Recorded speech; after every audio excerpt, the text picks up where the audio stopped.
Halo semuanya, kembali lagi di Ngobrol Finansial, tempat kita bahas topik keuangan dengan gaya santai tapi tetap bermakna.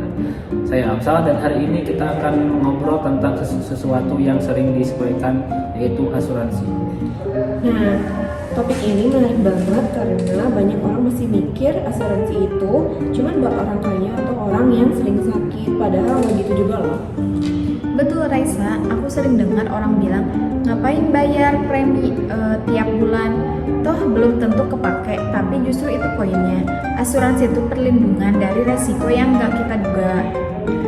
Kalau dari materi kuliah kemarin, asuransi itu kan bikin sistem perlindungan finansial. Kita bayar premi ke perusahaan asuransi supaya kalau ada risiko kayak kecelakaan, kebakaran, atau sakit kita nggak tanggung sendiri kerugiannya. Ya, prinsip itu transfer of risk. Jadi resiko ekonomi yang tadinya kita dipindahkan ke pihak asuransi, tapi tetap ada kesepakatan kayak perjanjian tertulis dalam bentuk polis. Dan dalam polis itu ada dua pihak bertanggung, yaitu kita sebagai pemegang polis dan penanggung yaitu perusahaan asuransinya. Jadi harus jelas hak dan kewajibannya. Nah, yang sering dilupakan asuransi itu bukan cuma buat ganti rugi, tapi juga bikin kita lebih tenang secara psikologis. Karena kita tahu kalau sesuatu terjadi, udah ada perlindungan finansialnya. Benar, misalnya asuransi kesehatan. Kalau misal tiba-tiba kita sakit nih, terus tubuh butuh perawatan, biaya bisa tinggi banget. Tapi kalau punya asuransi, sebagian besar biaya itu kan bisa ditanggung.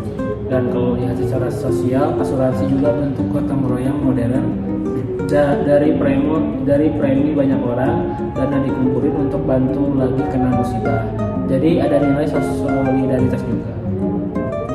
Ngomongin jenis asuransi itu macam-macam banget. Ada asuransi jiwa, kesehatan, kendaraan, kebakaran, bahkan asuransi sosial kayak BPJS. Betul, misalnya asuransi jiwa buat perlindungan keluarga kalau kita meninggal dunia, sedangkan asuransi kendaraan ya buat melindungi dari kerusakan atau kehilangan mobil. Aku juga baru tahu loh ada yang namanya asuransi mikro. Itu buat masyarakat berpenghasilan rendah. Preminya kecil tapi tetap kasih perlindungan dasar. Bagus banget konsepnya. Nah, bagian ini penting karena semua asuransi itu terdiri atas prinsip-prinsip dasar kayak utmost good faith, indemnity, subrogation, dan contribution. Utmost good faith itu berarti kedua belah pihak harus jujur sepenuhnya ya.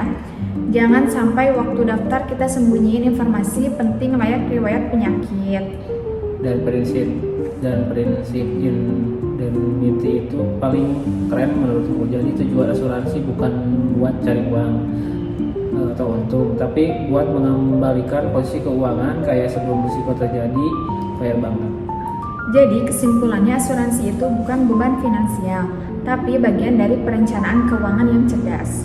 Setuju, karena hidup itu kan penuh ketidakpastian ya. Jadi lebih baik siap menghadapi risiko daripada menyesal nanti. Iya benar banget, intinya asuransi bukan tentang takut rugi, tentang siap atau sesuatu terjadi. Oke teman-teman, itu dulu obrolan kita hari ini. Terima kasih udah dengerin Ngobrol Finansial. Jangan lupa juga jaga kesehatan dan keuangan kalian ya. Sampai ketemu di episode berikutnya. Dadah.